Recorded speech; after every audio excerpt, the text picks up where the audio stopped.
नमस्कार,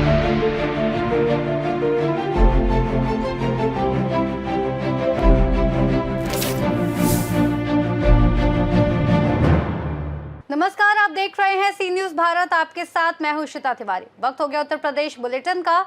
बात करेंगे बुलेटिन में बलिया की, जहां समाजवादी नेता नीरज सिंह गुड्डू ने गंगा जमुनी तहजीब की मिसाल पेश की। साथ ही बात होगी महाराजगंज की, जहां बस स्टेशन के पास नाले में शव मिलने से हड़कंप मच गया। ऐसी ही तमाम खबरों पर विस्तार से आपको देंगे और जानकारी। सुनील कुमार धनवंता भारतीय प्रशासनिक सेवा के ऐसे अधिकारी हैं जिनकी कहानी ईमानदारी, मेहनत और प्रशासनिक शक्ति की मिसाल है। साधारण पृष्ठभूमि से उठकर उन्होंने यूपीएससी पास कर प्रशासनिक सेवा में अपनी पहचान बनाई और आजमगढ़ जिले की मार्टिनगंज तहसील में उपजिलाधिकारी के रूप में कार्यरत हैं। अपने कार्यकाल में उन्होंने भ्रष्टाचार के खिलाफ सख्ती, प्रशासन में पारदर्शिता और जनता की समस्याओं का त्वरित समाधान सुनिश्चित किया। वर्षों से लंबित फाइलों का तेजी से निपटारा कर उन्होंने जनता के विश्वास और संतोष का माहौल बनाया। सुनील कुमार धनवंता सिर्फ एक अधिकारी नहीं बल्कि उन सभी के लिए प्रेरणा है जो बदलाव लाना चाहते हैं। ये साबित करते हुए कि नियत साफ और इरादे मजबूत हो तो एक ईमानदार व्यक्ति पूरे सिस्टम में सकारात्मक बदलाव ला सकता है। अब तो मना कर दिया, किस भाव से जमा आप तो वही है ना कि जब तक ना सफल हो नींद चैन को त्यागो तुम, संघर्षों का मैदान मत छोड़ भागो तुम, क्योंकि कुछ किए बिना ही जय जयकार नहीं होती, कोशिश करने वालों की हार। आजमगढ़ से सी न्यूज संवाददाता अबुशाद अहमद की रिपोर्ट। आजमगढ़ के विधानसभा लालगंज नारायणपुर नेवादा के चौकडिया में समाजवादी पार्टी द्वारा जन चौपाल कार्यक्रम का आयोजन किया गया, जिसमें मुख्य अतिथि लालगंज के विधायक बेचई सरोज रहे। ग्रामवासियों ने बताया कि गांव में रोड, नाला, लाइट एवं ट्रांसफार्मर की समस्या अधिक है। जनता की काफी समस्याओं को लेकर सभी विषय पर चर्चा हुई और विधायक बेचई सरोज ने बताया कि मैं जनता का सेवक हूं। मैं आप लोगों की सभी समस्याओं को समाधान जल्द से जल्द करने का आश्वासन दिया और जनता ने विधायक को माल्यार्पण कर स्वागत किया। इस मौके पर विधानसभा अध्यक्ष राजनारायण यादव, सेक्टर प्रभारी अमित कन्नौजिया, सेक्टर प्रभारी जयसिंह चौहान, सुनील राजभर, प्रधान रामलाल राजभर, गुड्डू यादव, बंसराज राजभर, चंदन राजभर, रमेश राजभर, रामाश्रय राजभर, ग्रामवासी सहित बड़ी संख्या में महिला शक्ति भी मौजूद रही। आज पहली बात तो मैं अपने विधानसभा लालगंज में ग्राम सभा नेवादा चौखड़िया राजभर बस्ती, सम्मानित राजभर बस्ती के भाइयों, माताओं, बहनों के बीच में मैं इनकी बात सुना।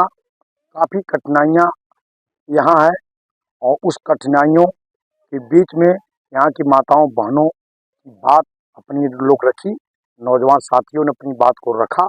मैं उसको देखा, सुना और मैंने आश्वस्त भी किया जो मुझसे ये लोग मांग मांगे हैं उस मांग को मैंने देने का भी काम किया कि मैं ये नाला जो है ये नाला यहाँ दे दूंगा। और यहाँ के सम्मानित नौजवान साथियों और सारे लोगों, माताओं को लिए ये बिजली की समस्या काफ़ी यहाँ है। बिजली ये सरकार का बहुत काफ़ी बिल गरीब राजभर बस्ती में 20-20 हज़ार, डेढ़ में कभी मेरी माँ बहन कह रही थी कि 1.5 लाख रुपया मेरी बिल आई है, जो कि न मेरे पास टुल्लू पंप है न मेरे पास एसी है। और ऐसे बताइए गरीब लोगों को कहाँ से एसी आएगी, झोपड़ी मंडई में कहाँ से आकर, पंखा तो पा ही नहीं रहे हैं, लेकिन 1.5 लाख रुपया बिल आई है। तो ये सरकार से मैं कहना चाहता हूँ कि जो ये गरीबों के बिल आ रही है, जो बिल आ रही है इसको ख़त्म कराने का काम करें और जो ये हमारे नाजायज वसूली हो रही है उस वसूली को बिजली विभाग बंद करे। और दूसरी बात यह है कि जो मुझे मेरी माताओं ने एक मांग किया है कि नाला के लिए वो मैं बनवाने का काम करूंगा और अपने हमारे भाई बंसराज भाई के नेतृत्व में और हमारे नौजवान साथी, हमारे बूथ के अध्यक्ष, हमारे सेक्टर प्रभारी अमित कन्नौजिया और हमारे सेक्टर प्रभारी जय सिंह चौहान भाई, सारे लोगों को, प्रधान भाई भी बैठे हुए हैं। मैं सबका दिल के गहराइयों से हार्दिक स्वागत, अभिनंदन, वंदन करता हूँ। समस्या काफ़ी इस गांव में है, उस समस्या का निराकरण कुल तो नहीं हो सकता, लेकिन ये है कि जो माताओं का ज़्यादा समस्या नाली की थी उसको मैं काम करने का जल्द से जल्द प्रयास करूंगा कि काम जल्द से खत्म हो जाए। और एक लाइट भी यहाँ, एक डी बाबा का स्थान है वहाँ या बीच में एक लाइट भी मैं देने का, हाई मास लाइट देने का भी मैंने काम किया। मंत्री जी की सर, आज आप और भी कई गांव में गए थे जहां पर लोगों की समस्या को सुने, क्या कहेंगे लोगों की समस्या? मैं पहली बात तो मैं वहनी और एक पूर्वा पड़ता है गंगा दासपुर, वहाँ राजभर समाज के काफी मेरी माताएं बहनें नौजवान साथी काफी लोग जुटे थे। वहाँ किसानों के लिए वहाँ काफी दिनों से आज आज़ादी के बाद से आज तक उस मैदान में बिजली नहीं पहुँच पाई, किसान की सिंचाई नहीं हो पा रही थी।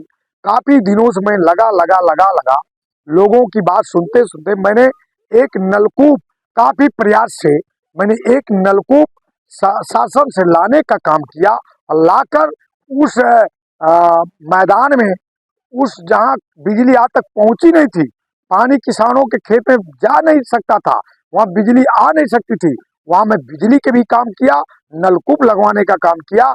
वहाँ के किसानों में आज पानी जब निकला है नलकूप से, मैं अपने हाथ से चलाया हूँ, जब पानी निकला है वहाँ बिजली उस क्षेत्र में पहुंची है, किसानों के चेहरों पे मुस्कान आई और किसान खुशहाल से झूम उठा।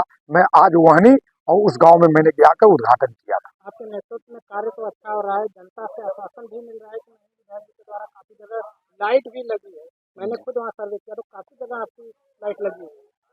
मुझसे जो मेरे निधि से सरकार से तो कुछ मिलना नहीं है, लेकिन निधि से जो जनता का पैसा है, मेरे जनता का जो आशीर्वाद मिला हुआ है वह जनता का पैसा है। जनता के बीच में मैं जगह जगह जो भी मुझसे हो रहा मैं कर रहा हूँ। अभी कल ही मैं एक ऊंचे गांव अनुसूचित जात का एक व्यक्ति का पासी समाज के एक लड़के का बहुत बुरी दशा हो गई थी, एक्सीडेंट हो गया था। एक्सीडेंट के बाद कोई एक व्यक्ति मुसलमान, दो साथी थे, एक मुसलमान एक पासी हिंदू भाई, मुसलमान भाई का लड़का तत्काल मर गया और लेकिन ये लड़का बचा। पैसे के अभाव में, गरीब आदमी था, पैसे के अभाव में उसका इलाज नहीं हो सकता था, लेकिन अपनी नीति से मैं उस व्यक्ति को जान बचाने के लिए मैं 3 लाख रुपया दिया कि उस परिवार का बच्चा जिए और ये पैसा मेरा काम आवे। मैंने जितना हो सक रहा है मैं अपनी नीति का प्रयोग अपनी जनता के बीच में कर रहा हूँ।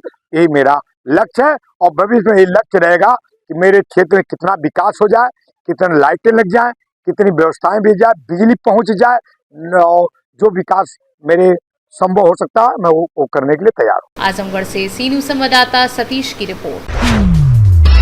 उत्तर प्रदेश के बलिया जिले के सहतवार नगर पंचायत क्षेत्र में समाजवादी पार्टी के कद्दावर नेता नीरज सिंह गुड्डू के आवास पर आयोजित विशाल रोजा इफ्तार कार्यक्रम ने क्षेत्र की राजनीतिक और सामाजिक सरगर्मियां बढ़ा दी हैं।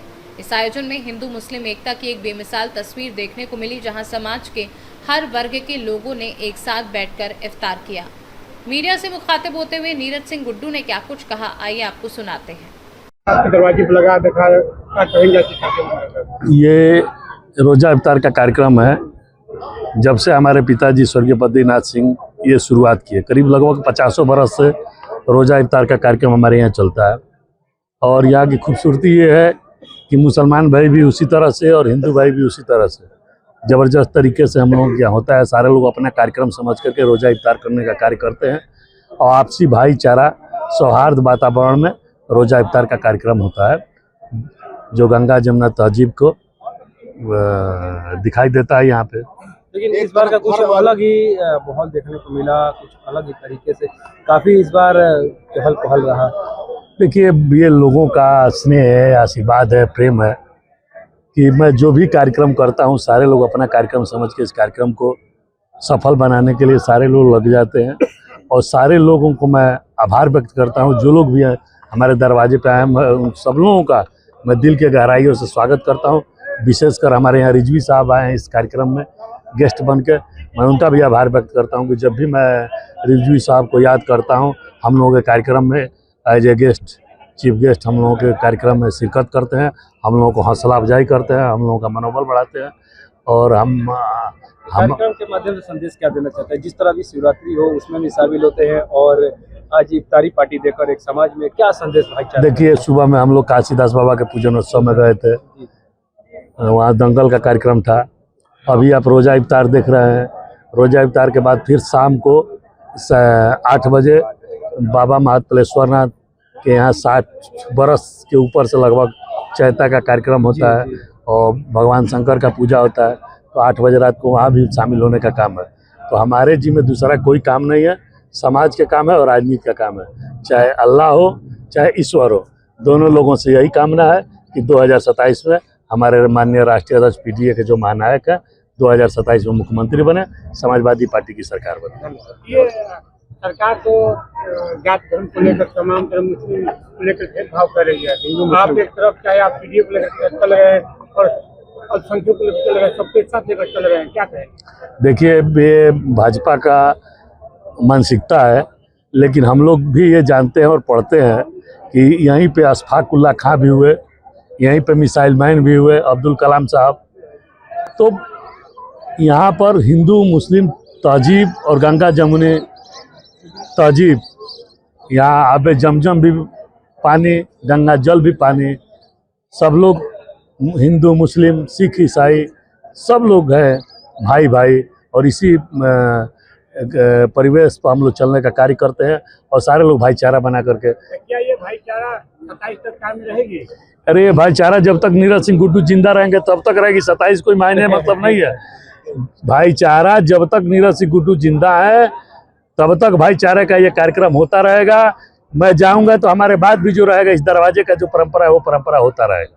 महीना है, ये बहुत ही पाक महीना कहा गया है। इसमें मुस्लिम बंधु ईश्वर से सीधा राब्ता रखता है और इस पाक महीने में आदमी ईश्वर की इबादत करता है, अपने गुनाहों की तौबा करता है, माफ़ी मांगता है और भूखे रहता है। और इसको एक पुरानी ये परंपरा रही है कि इसको हिंदू मुसलमान मिल करके इसको मनाते भी हैं, और जो इस लायक हैं अपने मुसलमान बंधुओं को बुला करके रोज़ा अफ्तार कराते हैं। और ये नीरज सिंह गुड्डू जो हम लोगों के पार्टी के प्रदेश के नेता हैं, वरिष्ठ नेता हैं, ये आज ही नहीं मना रहे हैं। ये कोई साल ऐसा नहीं है जब ये रोज़ा अफ्तार की दावत न देते हूँ। मैं तो लगातार कई वर्षों से आता हूँ, तो इनको मैं बधाई देना चाहता हूँ। कम से कम भूखों को भोजन कराना तो ये तो पुण्य का काम है ना, पुण्य का काम। तो गुड्डू सिंह को मैं बधाई देता चाहता हूँ कि इतनी बड़ी तादाद में यहाँ माइनॉरिटी के लोग और दूसरे सब तरह के लोग इकट्ठा हुए, सब धर्म के लोग, और उनके अवतार पार्टी में सब लोग सम्मिलित हुए, इसलिए बधाई के पात्र हैं। क्या कहेंगे भैया के लिए, जिस तरह उन्होंने इतना अच्छा आज के लिए आयोजन किया? भैया के लिए देखिए पूरी पार्टी की शुभकामनाएं। अब इससे ज्यादा मत बुलवाओ, नहीं तो बुलवा दोगे तो दिक्कत पैदा हो जाएगी। तो सब लोग कामना करो। बलिया से सीनू संवाददाता आनंद दुबे की रिपोर्ट। फर्रुखाबाद में गैस सिलेंडर की कालाबाजारी और बढ़ती कीमतों के विरोध में समाजवादी पार्टी महिला मोर्चा की अध्यक्ष सुरक्षा सिंह के नेतृत्व में दर्जनों महिलाओं ने कलेक्ट्रेट पर प्रदर्शन किया और अधिकारियों को अपनी समस्या से अवगत कराया। उन्होंने बताया कि गैस संचालक सिलेंडरों की कालाबाजारी कर रहे हैं, जिससे गरीब परिवारों की महिलाओं के लिए समय पर खाना बनाना मुश्किल हो गया है। प्रदर्शनकारियों ने प्रधानमंत्री और मुख्यमंत्री से मांग की कि घरेलू गैस सिलेंडरों के दाम कम किए जाएं, ताकि गरीब परिवार अपने बच्चों को 2 वक्त की रोटी खिलाने में सक्षम हो सके। हमने ये ज्ञापन नहीं दे रहे हैं, प्रदर्शन किया है। ये मैं फर्रुखाबाद से बोल रही हूँ, क्योंकि गैस इतनी तेज़ी हो गई है कि गरीब जो हमारी महिलाएं वो ले नहीं पा रही हैं, और कभी मौसम भी ख़राब हो रहा है तो लकड़ी की व्यवस्था नहीं कर पा रही हैं। शहर में लकड़ी कहाँ से आए, और सिलेंडर इतना महंगा हो गया है तो वो कहाँ से बच्चों के लिए, बच्चे 2-3 दिन से जब से गैस ये हुई है तो कोई दलिया खिला रहा है, कोई कुछ खिला रहा है। इतनी परेशान हो गई हैं कि वो गैस खरीद नहीं पा रही हैं, और बच्चों को तड़प के बच्चों की मौत तक भी कगार पे आ गए हैं। तो हम महिलाएं क्या करें? जो पुरुष हैं वो दारू के ठेके इतने खुल गए तो दारू में मस्त हैं, और लेडीज हैं वही पूरे घर की व्यवस्था करती हैं। तो कैसे हम लोग इतनी महंगाई पे और रोटी बना के या बच्चों को कुछ करके कैसे पालन पोषण करें? इतनी महंगी गैस होने के कारण इन्हें गैस कम करवानी चाहिए, क्योंकि शहर में चूल्हे तो जल नहीं पाते हैं, गैस से ही अब महिलाएं जो काम करती है तब गैस सिलेंडर खरीदती है। इतनी महंगाई होने के बावजूद वो कैसे सिलेंडर करें, क्योंकि दूध भी इतना महंगा, हर एक चीज़ इतनी महंगाई है। महंगाई ने तो कमर ही तोड़ डाली है, पूरी चरम सीमा पर है। पहले तो नोटबंदी कर दी थी और अब फिर ये मतलब ये गैस भी तेज कर दी है, और अब तो मतलब पूरी हद ही पार कर दी कि महिलाएं घर में रोएं तो किससे जाकर रोएं, क्योंकि वो किससे अपना दुख दर्द कहें कि इतनी गैस महंगी होने के बावजूद भी अब वो बेचारी मतलब तड़प तड़प के ये अपनी अपने तक ही सीमित रह जाती हैं। किस संगठन से हैं आप और क्या पद है मैं समाजवादी पार्टी की महिला सभा जिला अध्यक्ष हूँ। क्या नाम है आपका? श्रीमती सुलक्षणा सिंह है। कितने का सिलेंडर मिल रहा है? सिलेंडर ब्लैक में तो मतलब 15 का भी दे दें और 5,000 का भी दे दें, 3,000 का भी दे दें, कोई कीमत ही नहीं है उसकी। कोई मतलब ये नहीं है। जो ब्लैक में लोग हैं, जो कि अधिकारी का भी कुछ मतलब उसमें सहयोग होगा पता नहीं है, क्योंकि क्या मालूम नहीं है कि सिलेंडर किसी यहाँ 5 से सिलेंडर लेकर रहे हैं। मीडिया वाले जा रहे हैं, छापे मार रहे हैं उनके यहाँ, क्या पता नहीं है अधिकारियों को कि ये सिलेंडर कैसे गुप्त रखे गए हैं। सबको मालूम है, लेकिन क्यों कि 5-5 हजार तक का सिलेंडर लिया है। फर्रुखाबाद से सीनू संवाददाता आदेश कुमार शर्मा की रिपोर्ट। जालौन के कोच नगर में ARTO विनय कुमार पांडे ने वाहनों की चेकिंग अभियान के तहत मिट्टी खनन और वाहन नियमों की सख्त निगरानी की। टीम ने 2 ट्रैक्टर मिट्टी से भरे पकड़े और उन्हें मंडी चौकी में खड़ा कर चालान किया। इसके अलावा 2 मैजिक वैन भी पकड़ी गई और उनके भी चालान किए गए। ARTO ने साफ कहा कि गलत काम बर्दाश्त नहीं किया जाएगा। वाहन कागजात समय पर कंप्लीट करवाए, सीट बेल्ट का प्रयोग करें और मोटरसाइकिल चालक हेलमेट पहने ताकि दुर्घटना से बचा जा सके। जालौन से सी न्यूज़ संवाददाता जितेंद्र कुशवाहा की रिपोर्ट। खबर महाराजगंज से है, जहां निचलौल कस्बा के बस स्टैंड के पास मंगलवार को पुलिस ने नाले में एक पेंटर का शव बरामद किया। मृतक की पहचान ग्राम रुद्रौली निवासी गजेंद्र पुत्र रमेश के रूप में हुई। मौके पर पहुंचे परिजनों ने बताया कि गजेंद्र पेंटिंग का काम करता था और नशे का शौकीन था। कुछ दिनों से घर नहीं लौटा था। पुलिस ने शव कब्जे में लेकर जाँच शुरू कर दी है। मृतक की मौत से परिजनों का रो रो कर बुरा हाल है। महाराजगंज से सी न्यूज़ संवाददाता अरुणेश कुमार गुप्ता की रिपोर्ट। फिलहाल के लिए उत्तर प्रदेश बुलेटिन में बस इतना ही। देश और दुनिया की तमाम बड़ी खबरों को जानने के लिए बने रहिए सी न्यूज़ भारत के साथ।